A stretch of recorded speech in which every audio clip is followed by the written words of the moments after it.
From Nairobi, this is the African Economy Review, where Africa's data meets the world economy.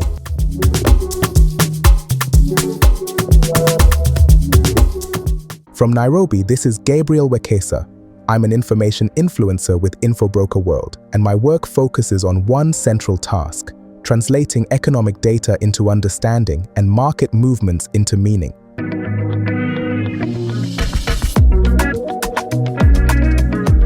When we talk about Africa's future, few numbers are as powerful and as misunderstood as this one.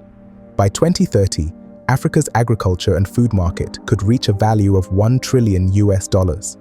At first, this sounds like a familiar narrative driven by population growth alone.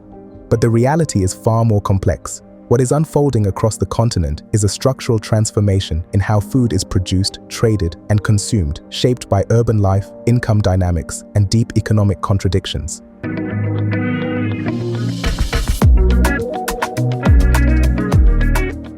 So, what is really pushing this market forward if it is not just demographics? The answer lies in the pace and scale of urbanization.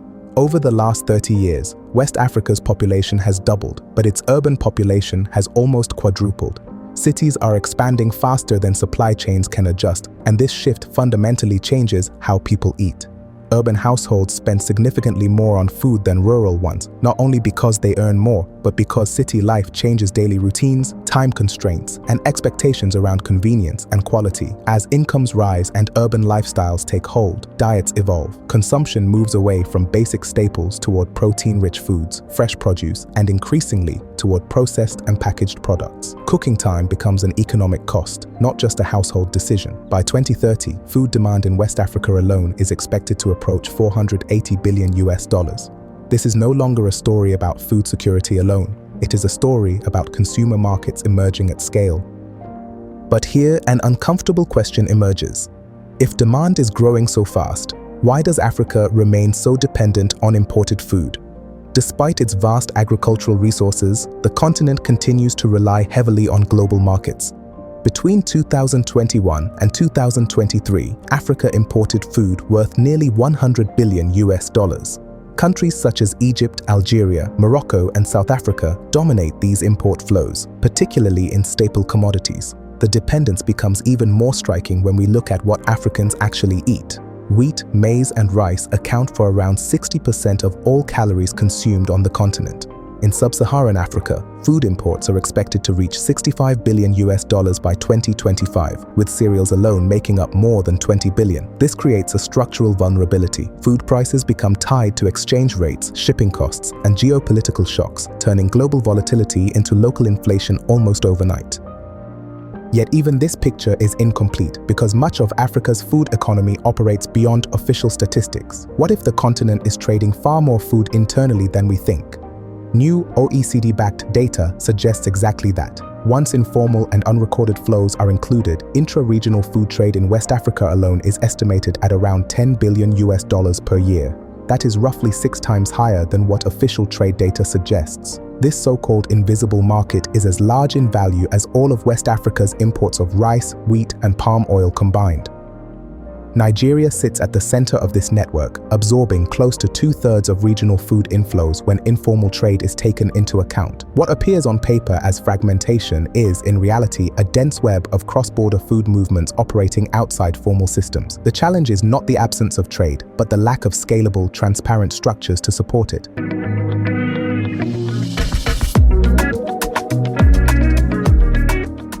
To understand where Africa's food economy is truly heading, we have to look beyond farms and fields and into the markets where value is actually being created. One of the clearest examples is food service. By 2025, Africa's food service market is expected to reach nearly $76 billion and grow to almost $100 billion by 2030. This growth is driven not only by international brands but by strong regional players who understand local tastes and urban realities. Within this space, one segment stands out. Cloud kitchens and delivery-focused food operations are expanding rapidly, responding to traffic congestion, long working hours, and the growing demand for convenience in Africa's cities. Food, increasingly, is becoming a service rather than a household activity. The same pattern appears in beverages.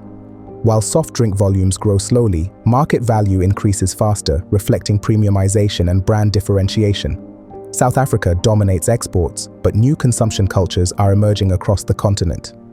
Ready-to-drink coffee, still a niche market, is growing quickly in countries like Egypt, Nigeria, and South Africa, reflecting changing urban lifestyles and aspirational consumption. Even categories that seem small reveal important signals. Confectionery and snacks are projected to reach nearly $7.7 billion by 2030, with consumers increasingly choosing higher quality, premium, or plant-based options. South Africa leads this market, while Nigeria benefits from its local cocoa production, showing how domestic supply can support higher value demand.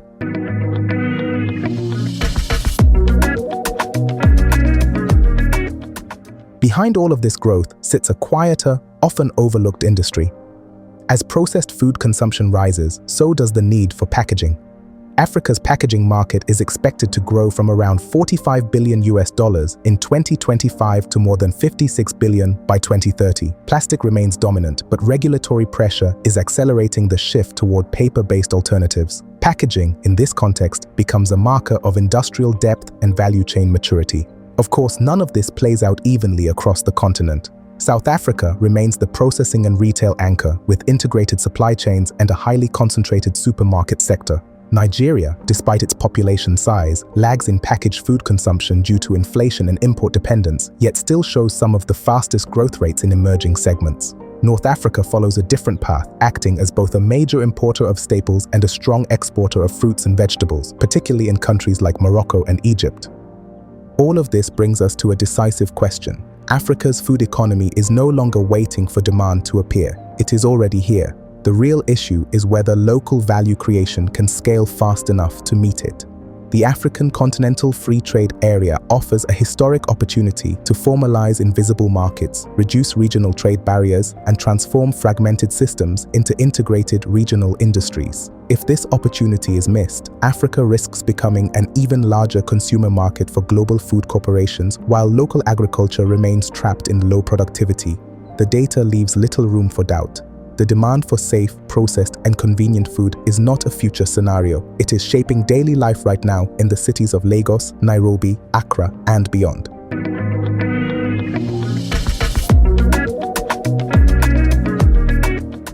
From Nairobi, this is Gabriel Wakesa. Behind every number lies a story, and Africa's food economy is one of transformation, urgency, and strategic choice.